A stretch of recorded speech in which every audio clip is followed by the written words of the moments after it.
साथियों नमस्कार, के लाइव न्यूज़ में आप लोगों का स्वागत है। तारीख 16 अप्रैल और दिन शुक्रवार है आज, और मैं आपके सामने कुछ खबरें लेके आया हूं, जैसे कि कोरोना और बंगाल चुनाव। कोरोना का हाल साथियों दिन पर दिन बढ़ता जा रहा है और बहुत बुरा हाल हो रहा है, जैसा कि आप सभी लोग देख रहे हैं टीवी पे, चैनल्स पे, पेपर में, और हालात बेकाबू होते जा रहे हैं। इन्हीं बेकाबू हालातों के बीच में जो एक डिपार्टमेंट है जिसको बोलते हैं पॉलिटिक्स और राजनीति, ये राजनीति एक ऐसा विभाग कहेंगे या ऐसा वो कहेंगे कि इसमें ऐसे ऐसे लोग पड़े हुए हैं जो कि बिल्कुल चूकते नहीं हैं, छोड़ते नहीं हैं कमेंट करने में और जनता को चूतिया बनाने में और जनता को बेवकूफ़ बनाने में। मैं बात करूंगा आम आदमी पार्टी के राज्यसभा सांसद संजय सिंह की।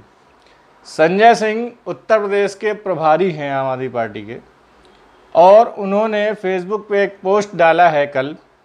उन्होंने लिखा है, पहले था लखनऊ में, पहले था मुस्कुराइए आप लखनऊ में हैं, आज है घबराइए आप लखनऊ में हैं।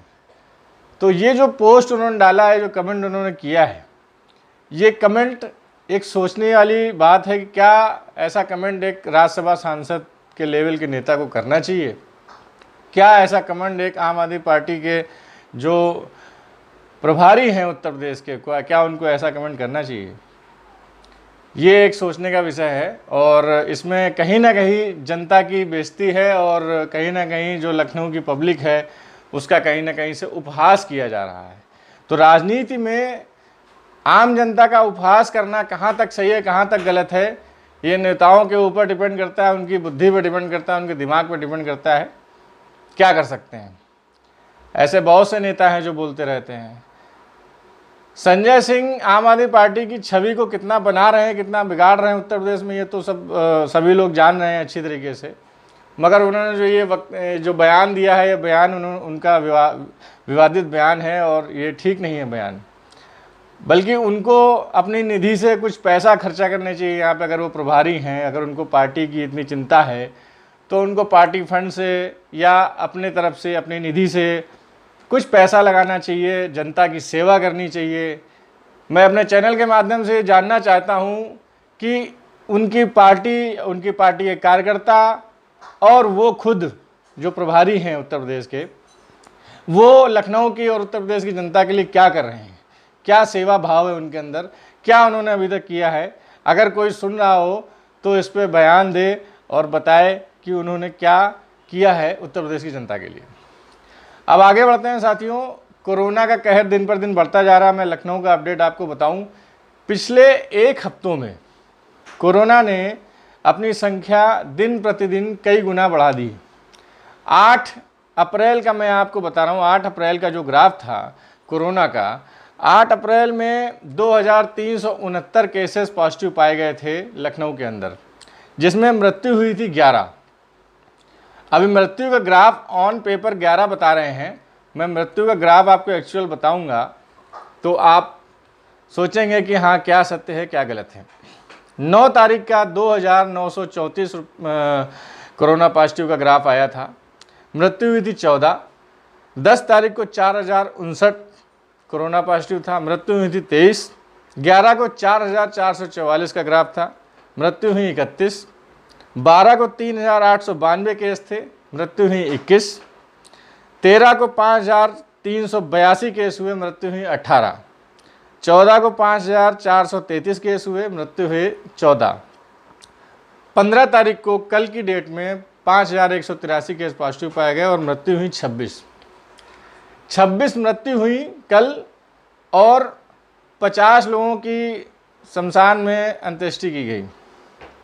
सोचने का विषय है कि ग्राफ सरकार क्या दिखा रही है और लाशों की संख्या शमशान घाटों में क्या बता रही है।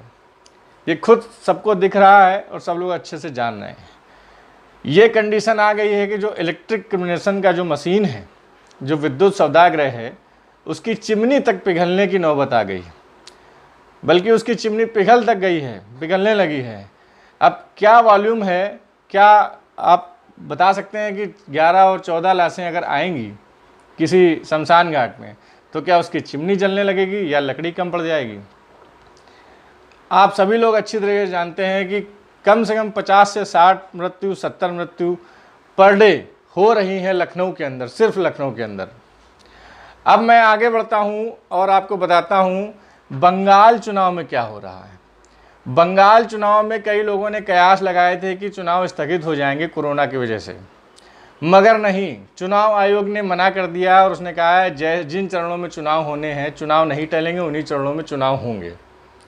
तो ये एक तरह से लाशों के ऊपर चुनाव करने की बात हो रही है और बात की जा रही है, और सभी पार्टियां कह रही हैं कि नहीं, चुनाव होने चाहिए, क्योंकि उसमें पार्टियों का फायदा है, खर्चा हो रहा है लोगों का, पैसे का नुकसान हो जाएगा, रणनीतियां बदल जाएंगी अगर चुनाव कैंसिल होता है तो।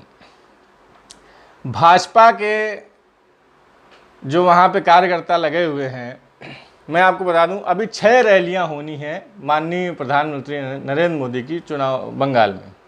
6 रैलियां होनी हैं, तो रैलियां होंगी तो भीड़ बढ़ेगी, लाखों की करोड़ों की भीड़ आएगी, और सोशल डिस्टेंसिंग का कितना पालन किया जाएगा, क्या करवाया जाएगा, वो तो भगवान ही मालिक है। चाहे वो बंगाल हो, चाहे वो हिंदुस्तान में कोई भी राज्य हो, आप सभी लोग देख रहे हैं। जैसे कि गवर्नमेंट कहती है, नेता लोग कहते हैं वर्चुअल मीटिंग करिए, वर्चुअल ये करिए, वर्चुअल पढ़ाई करिए, तो मेरा ये कहना है कि वर्चुअल रैली नहीं हो सकती है, वर्चुअल रैली भी करिए, वर्चुअल रैली करिए, लोगों की जान बचाइए। आप रैली करके लोगों को बुलाएंगे, लोगों को मौत के घाट उतारेंगे, लोगों को मौत का आमंत्रण दे रहे हैं आप। ये अगर हमारे नेता देश के जल्दी समझ जाएं तो इस देश में कुछ सुधार आ सकता है। बंगाल में ही कांग्रेस के प्रत्याशी रिजाउल हक का कोरोना से निधन हो चुका है, इसलिए वहाँ की जो सीट है उसमें बदलाव किया गया है। शमशेरगंज विधानसभा सीट से वो खड़े हो रहे थे, वहाँ के प्रत्याशी थे रिजाउल हक, उनका कोरोना से मृत्यु हो गया, और अभी वहाँ का जो मतदान है वो अभी निरस्त कर दिया गया है। बट सारी जगहों पे जो मतदान है एज इट इज़ उन्हीं डेटों में होगा। ममता जी ने कहा है, ममता बनर्जी जो हैं उन्होंने कहा है कि जो तीनों चरणों के चुनाव बचे हुए हैं इनको एक ही तारीख में कराया जाए। तो ठीक भी है, अगर कहा है तो इस बात पे विचार आयोग को करना चाहिए कि एक ही तारीख में चुनाव कराया जाए, और ताकि लोगों में डर ना बैठे और किसी न किसी तरीके से बीमारी से लोग बचें। ये पेंडेमिक बहुत ही खतरनाक है इस बार, और इस बार का पेंडेमिक क्या करके जाएगा किसी को अंदाज़ा नहीं है, किसी सरकार को अंदाज़ा नहीं है। लोगों के पास बिल्कुल भी सोचने का क्षमता नहीं बचा है। अच्छा, उत्तर प्रदेश में कानून मंत्री ब्रजेश पाठक ने अपनी निधि से 1 करोड़ रुपया दिया है, बल्कि उन्होंने पूरी निधि दे दी है कोरोना से लड़ने के लिए।